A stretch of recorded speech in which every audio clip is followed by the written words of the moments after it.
يا صباح الفل وصباح الهنا وصباح الياسمين وصباح الطاقة الإيجابية. ازيكم يا اخواتي؟ عاملين ايه؟ وحشتوني وحشتوني قوي قوي. بقالي كتير ما نزلتلكمش فيديوهات، ان شاء الله باذن الله هنزلكم الايام الجايه كلها باذن الله.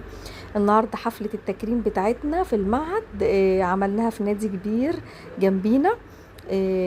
كانوا واخدين لنا قاعة وكرمونا فيها. ده المعهد كله، تكريم المعهد كله يا بنات. الامتحان ده كان معمول لنا قبل رمضان. الامتحان ده كنا احنا امتحناه قبل ما ناخد الاجازة بتاعت العيد وبتاعت رمضان. فكانوا مأجلين لنا الحفلة بتاعت التكريم دي، عملوها لنا النهاردة. النهاردة هو 24/7.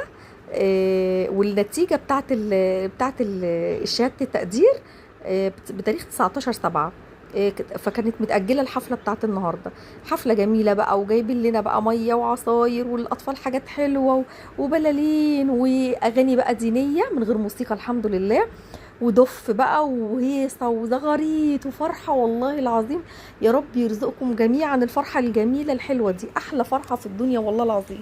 أنا من كتر الفرحة والله أنا بقيت قاعدة عمالة الدموع عمالة تنزل مني، كل ما واحدة تيجي تتكرم عينيا عمالة نازلة دموع. ده مش الحلقة بتاعتنا بس، ده جميع الحلقات بتاعة المعهد كلها متجمعة كلها النهاردة.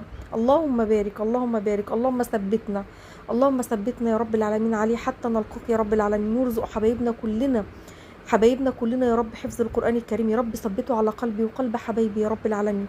والله والله فرحة ما بعدها فرحة. ارزق حبايبي كلهم الفرحة الجميلة الحلوة دي.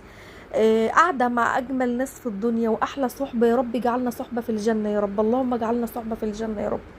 حاجة جميلة، إحساس وشعور لا يوصف والله العظيم. انا بقيت الدموع تنزل مني كده.